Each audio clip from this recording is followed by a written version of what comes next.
I think there is a number of areas that we need to focus on. I think the importance of doing a gap analysis in terms of services can't be underestimated.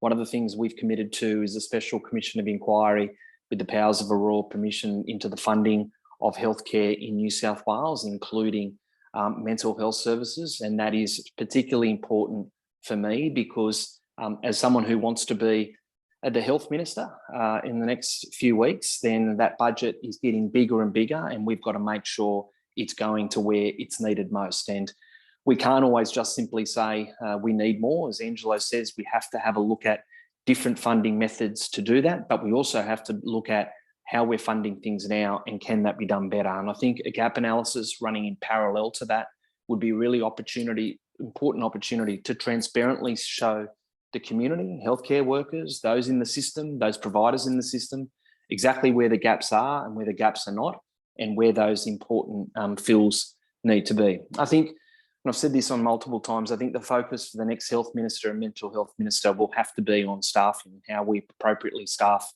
particularly our acute services, but also across the community sector. That means looking at ways in which we can incentivise staff back into the system. It means looking at ways in which we can support staff who are in the system, and it's looking at ways in which we can encourage new starters to come into the system. Those three things will have to be a priority, I think, whoever forms government in a little over a week's time, particularly in the mental health space. I've had the opportunity to speak to Angelo and others on a number of occasions, and they've emphasised that as being extremely important.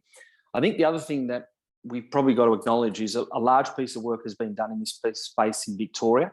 And I think one of the first priorities has to be sitting with the Victorian Health Minister and the government, looking at what they can do and see what we can do up here to make that better. I don't think we should just be running around investigating things that perhaps we already know essentially works and don't work, particularly around funding community health and the importance of funding community health.